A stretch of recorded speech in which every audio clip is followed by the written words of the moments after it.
ओम श्री गणेशाय नमः। ओम नमो भगवते वासुदेवाय नमः।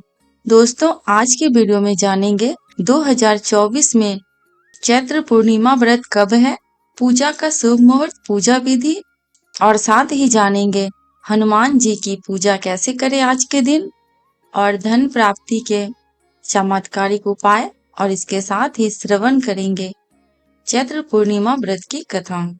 चैत्र माह में पड़ने वाली पूर्णिमा को चैत्र पूर्णिमा या चैती पूनम कहा जाता है। यह दिन अत्यधिक शुभ माना जाता है और भक्त भगवान विष्णु के सम्मान में सत्यनारायण व्रत रखते हैं।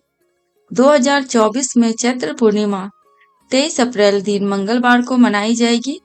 चैत्र पूर्णिमा पर इस बार हनुमान जन्मोत्सव के साथ कई शुभ योग बन रहे हैं, जिसमें पूर्णिमा का व्रत रखना बेहद मंगलकारी होने वाला है। इस बार पूर्णिमा पर चित्रा नक्षत्र का प्रभाव भी रहेगा। जब भी चित्रा नक्षत्र में पूर्णिमा तिथि होती है तो इसका महत्व और अधिक बढ़ जाता है। चैत्र पूर्णिमा तिथि। चैत्र पूर्णिमा प्रारंभ होगी 23 अप्रैल प्रातः 3:26 से और चैत्र पूर्णिमा समाप्त होगी 24 अप्रैल प्रातः 5:19 पर। उदया तिथि के अनुसार चैत्र पूर्णिमा व्रत इस बार 23 अप्रैल दिन मंगलवार को रखा जाएगा। चैत्र पूर्णिमा का महत्व। चैत्र पूर्णिमा का दिन हनुमान जन्मोत्सव के साथ, जिससे इनकी शुभता बढ़ जाती है। इस दिन श्री कृष्ण ने वज्र में रास रचाया था, जिसे महारास के नाम से भी जाना जाता है। गोपियों ने महारास में भाग लिया था। भगवान श्री कृष्ण ने सारी गोपियों के साथ पूरी रात नृत्य किया था। चैत्र पूर्णिमा पूजा विधि। प्रातः काल भक्त गंगा नदी में पवित्र स्नान करके भगवान सूर्य को अर्घ्य दे। यदि किसी पवित्र स्थान पर जाना संभव नहीं है तो भक्त अपनी नहाने के पानी में गंगा जल का उपयोग करके घर पर भी पवित्र स्नान कर सकते हैं। कई भक्त इस दिन सत्यनारायण व्रत रखते हैं और इस शुभ दिन पर भगवान की पूजा करते हैं। इसके लिए एक लकड़ी की चौकी पर पीले रंग का कपड़ा बिछा ले, फिर भगवान विष्णु का गंगा जल से अभिषेक करें। इसके बाद भगवान विष्णु के मंत्रों का जप करें, उनकी आरती उतारें और अंत में तुलसी दल डालकर उन्हें खीर का भोग लगाएं। पूर्णिमा के दिन चंद्रमा की पूजा करना महत्वपूर्ण है, इसलिए रात के समय चंद्रमा को कच्चा दूध डालकर अर्घ्य दे और इसके बाद ही व्रत का पारण करें। जरूरतमंद या गरीब व्यक्तियों को भोजन और कपड़े उपलब्ध कराना महत्वपूर्ण है। कुछ भक्त घर पर हवन और सत्यनारायण पूजा की व्यवस्था करते हैं। मंगलवार 23 अप्रैल को श्री राम के परम भक्त हनुमान जी का प्रकट उत्सव है। त्रेता युग में चैत्र पूर्णिमा पर ही शिव जी ने अंशा अवतार के रूप में केसरी और अंजनी के यहाँ जन्म लिया था। उस दिन भी मंगलवार ही था। इस बार भी मंगलवार को ही यह उत्सव मनाया जाएगा। 23 तारीख को चैत्र मास खत्म हो जाएगा और वैशाख मास के स्नान शुरू हो जाएंगे। चैत्र पूर्णिमा पर हनुमान जी के साथ ही विष्णु जी और उनके अवतारों की विशेष पूजा अवश्य ही करें। शिव जी का अभिषेक करें। पूर्णिमा पर भगवान सत्यनारायण की कथा पढ़नी और सुननी चाहिए। अब जानेंगे इस दिन हनुमान जी की पूजा कैसे करें। हनुमान जी के प्रकट उत्सव पर सुबह स्नान के बाद सूर्य को जल चढ़ाएं। सूर्य देव हनुमान जी के गुरु हैं। इनकी पूजा से हनुमान जी भी प्रसन्न होते हैं।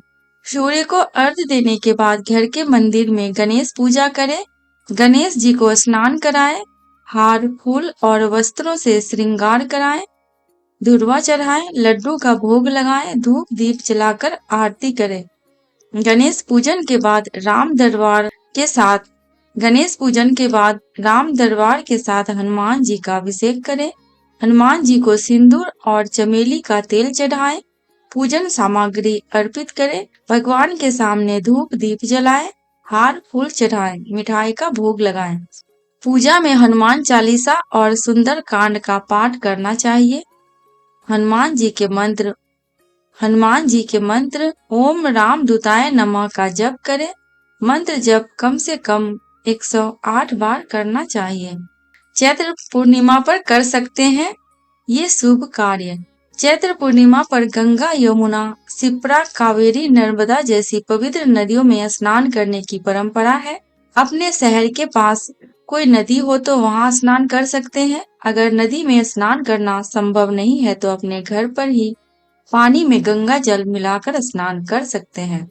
जरूरतमंद लोगों को धन के साथ ही अनाज, जूते, चप्पल, कपड़े, छाते का दान कर सकते हैं। किसी गौशाला में गायों की देखभाल के लिए धन का दान कर सकते हैं। शिवलिंग पर तांबे के लोटे से जल चढ़ाएं और ओम नमः शिवाय मंत्र का जप करें। शिव जी को बिल्व पत्र, धतूरा, हार, फूल चढ़ाएं। शिवलिंग पर चंदन का लेप करें। धूप दीप जलाकर आरती करें। किसी मंदिर में पूजन सामग्री जैसे कुमकुम, घी, अबीर, गुलाल, हार, फूल, प्रसाद के लिए मिठाई, धूप बत्ती आदि चीजों का दान कर सकते हैं। किसी सार्वजनिक जगह पर प्याऊ लगाएंगे तो बहुत ही शुभ रहेगा। प्याऊ लगाना संभव ना हो तो किसी प्याऊ में मटके का दान कर सकते हैं। चैत्र मास की पूर्णिमा का सभी पूर्णिमा में विशेष महत्व है क्योंकि इस दिन हनुमान जयंती भी मनाई जाती है। इस बार यह शुभ तिथि 23 अप्रैल दिन मंगलवार को है। पूर्णिमा का संबंध माता लक्ष्मी से माना जाता है। इस दिन विधिवत माता लक्ष्मी की पूजा अर्चना करने से माँ की विशेष कृपा प्राप्त होती है और घर में सुख समृद्धि का वास होता है। कुछ चमत्कारिक उपाय करने से घर में माँ लक्ष्मी का आगमन होता है और धन्य धान्य की कभी कमी नहीं होती। अब जानेंगे चैत्र पूर्णिमा पर हल्दी से किए जाने वाले कुछ अचूक उपाय के बारे में। सुख संपत्ति और ज्ञान में वृद्धि के लिए चैत्र पूर्णिमा पर केले की जड़ और हल्दी की गांठ को पीले कपड़े में बांधकर राइट हैंड साइड की भुजा में बांध ले। ये चीजें पुखराज का काम करती है। ऐसा करने से गुरु के शुभ फल के साथ आरोग्य की प्राप्ति होती है। चैत्र पूर्णिमा के दिन सुबह जल में गंगा जल और हल्दी मिलाकर घर के मुख्य द्वार पर छिड़काव करें। ऐसा करने से घर में माँ लक्ष्मी का आगमन होता है और नकारात्मक ऊर्जा भी दूर होती है। इस उपाय को आप हर रोज भी कर सकते हैं जिससे परिवार के सभी सदस्यों पर माँ लक्ष्मी की कृपा बनी रहती है। चैत्र पूर्णिमा के दिन माता लक्ष्मी की पूजा करें और हल्दी की गांठ, चावल, एक सिक्का को लाल कपड़े में बांधकर माता को अर्पित करें। पूजा के बाद इस सामान को घर में धन के स्थान पर रख दे। ऐसा करने से भाग्य जागृत होता है और घर में सुख संपत्ति व ऐश्वर्य की वृद्धि होती है। चैत्र पूर्णिमा पर घर के मुख्य द्वार के दोनों ओर हल्दी व सिंदूर से स्वास्तिक का निशान बनाएं। ऐसा करने से घर में सकारात्मक ऊर्जा का वास होता है और धन धान्य में हमेशा वृद्धि होती रहती है। साथ ही परिवार के सभी सदस्यों में आपसी प्रेम बना रहता है और मन में शांति बनी रहती है।